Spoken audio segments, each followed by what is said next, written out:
ko habuze naho batarira uretse mu nzu y'Imana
kamanze mibwire amazina yanjye nitwa Nzeyimana Vincent turuka ku mudugudu w'Urugarama paruwasi y'Abatsinda itorero ry'akarere ka Gasabo.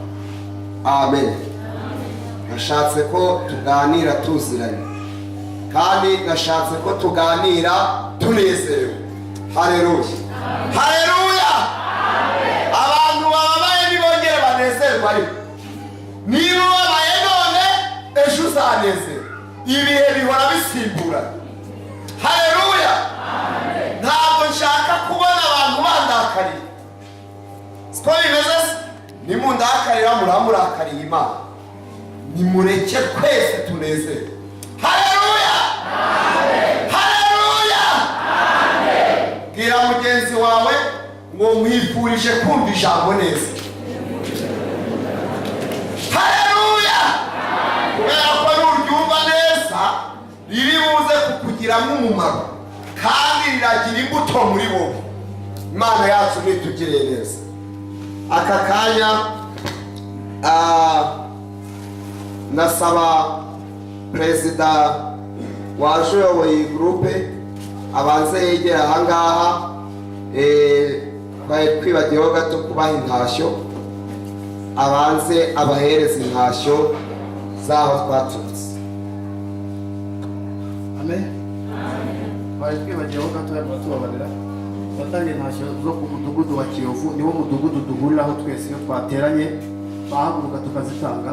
Ko batubwiye ngo mugeraho mugiye muzaba turamukirize, arambura amaboko. Mwakira intashyo za bene so barabasuhuza, ndetse na pasiteri nawe yakira intashyo za mugenzi we. Yakozemo amagana mu gitondo tubazo niba twaragezeho amahoro, arambwira ngo nawe guhereza intashyo. Kandi muramutse n'itorero ry'Imana muri rusange. Murakoze. Amen. Na perezida nawe waturutse muri korali ya SP nawe aze atange intashyo zo mwakara akarere ka Rusizi. Yesu nashimwe. Korali ya SP by'umwihariko i Rusizi baduhaye intashyo kuzasuhuza abakristo tuzaterana bariho bose n'abaririmbyi muri rusange. Mwakira intashyo zanyu. Amen. Amen. Amen. Mbese mwazakiriye? Mbese abari bababaye bongeye kunezerwa? Yego? Sawa. Imana y'amahoro ibahimishe. Kubw'ibyo mbere ya byose reka manze nshima Imana. Shimye Imana ko ari umugabo w'igihangange. Haleluya. Haleluya. Ni Imana y'amahoro ndayishimiye. Imana ihabwe icyubahiro. Shimiye Imana ko yandindiye muri uyu mujyi wa Kigali, imbera byose, imbera umubyeyi. Imana ni iy'amahoro. Shimiye Imana ko yarinze itorero ringana gutya. Shimiye Imana yuko twese yatubereye byose. Imana yacu ihabwe icyubahiro. Haleluya. Mbere ya byose nongeye gushima Imana mu kundinda cyangwa se mu mashimwe yanjye. Shimye Imana cyane ko yandinze gupfaka. Icyo kintu navuze ngo nzahora ngishima Imana. Haleluya. Nzahora nshima Imana ko yandinze gupfakara umwaka 2008. Imana yangiriye neza. 2008 nahuye n'urugamba rw'abarozi. Abarozi batangiye navuye muri korali ariko wa gatatu. Ngeze mu rugo nimugoroba, Imana yohereza umuntu iwanjye iramubwira ngo genda ubwire Vincent asenge cyane, asenge cyane. Ndabase ndasenga yaye masengesho yanyu, numvaga yo senga ahagije kubera ko nari kwazana navuga ati ngewe icyambere hari ibintu bitatu narebyeho. Naravuze ngo ni perezida w'urubyiruko, iyo nateguye amasengesho y'urubyiruko ndasenga. Nari na perezida wa korali ndavuga ngo iyo nayateguye ya korali ko yateguye naho ndasenga. Icyo gihe nari mu nama nyobozi, ndavuga ati inama nyobozi iyo yateguye amasengesho nabwo ndasenga, nkongera ngasenga no mu iteraniro rusange ry'abakristo. Ndavuga ngo Imana irashaka ko nsenga yahe masengesho. Ariko burya yo yararebaga ikabona ko ari ayo ntarasenga. Haleluya. Hari amasengesho Imana igira ikabona ko utarayasenga. Icyo gihe rero hari kuwa gatatu nimugoroba, tumaze n'iminsi turi no mu munezero, dufite umwana wacu w'imfura amaze iminsi nk'icyumweru kimwe. Bibaye ku cyumweru tugiye mu nzu y'Imana tugiye gushima, twihutiye kujya mu nzu y'Imana tujya gushima. Tukigera mu nzu y'Imana turimo dushima, twumva ko ibintu byagenze neza. Twumvise ko ibintu byagenze neza, icyo gihe nyine dutanga n'ituro ry'ishimwe. Turataha, tugeze mu rugo, madamu aratetse, turariye, nezerwa, habaye nijoro nta kibazo turaryama. Ibaye ku isaha ya saa 9, amen, abo turi kumwe bagiye gupfa.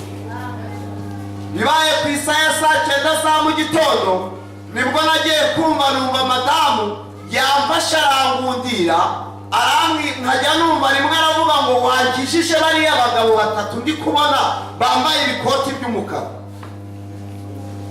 Ndavuga ati humura, mukora bati humura, atariko dore n'abariya barimo barantera ibuye.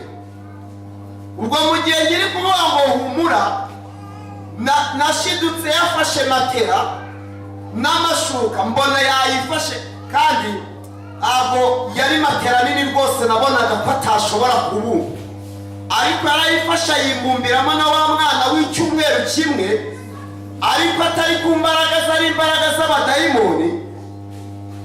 Nanjye natangira ndasenga ntazi iyo biva n'iyo bijya, nubwo wumva nasengaga gutya, ariko n'ubwa mbere nari ngiye gusengera abadayimoni.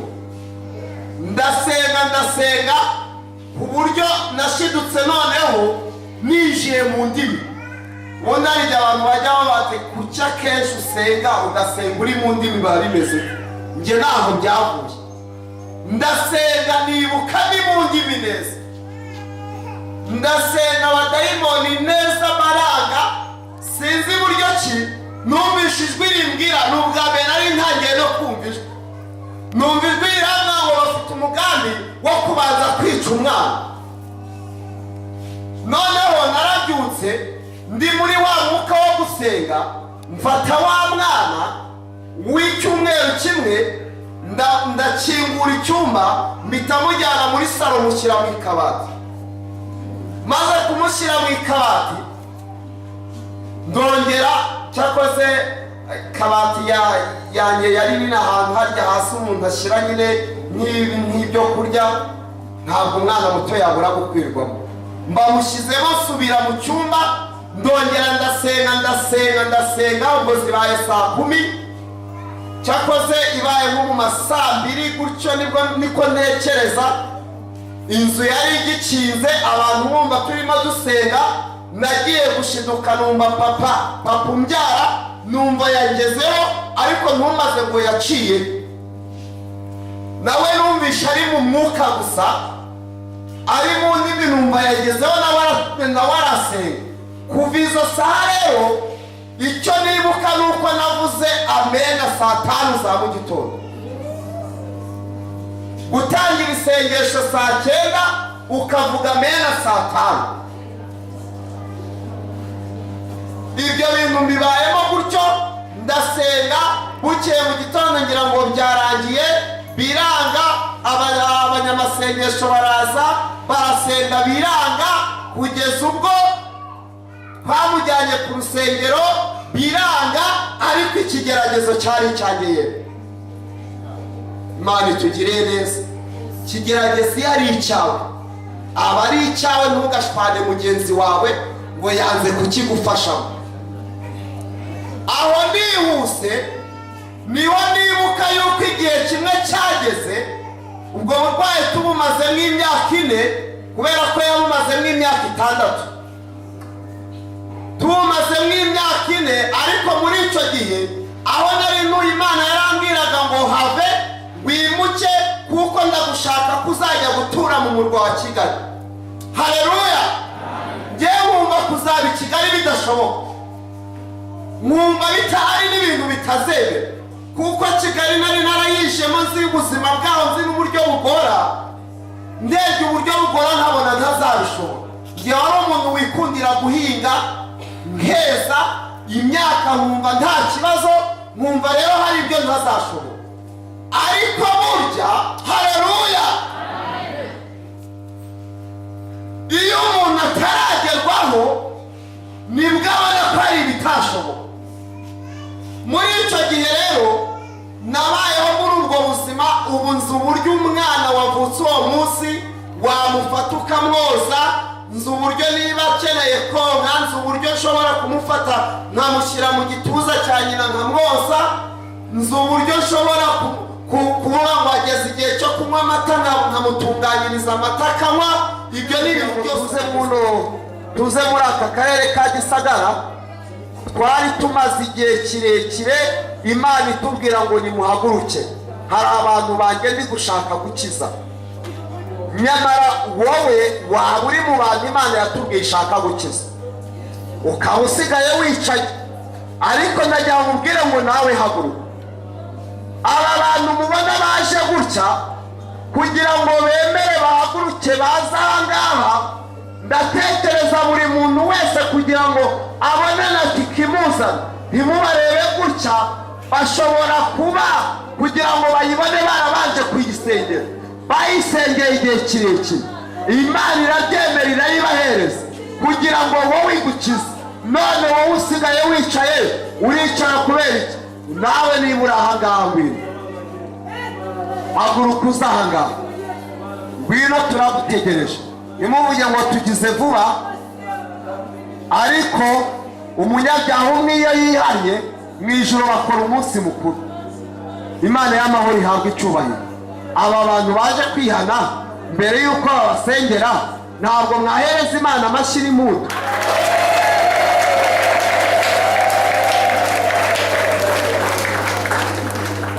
Nimwubure imitwe yanyu, mwubure imitwe yanyu.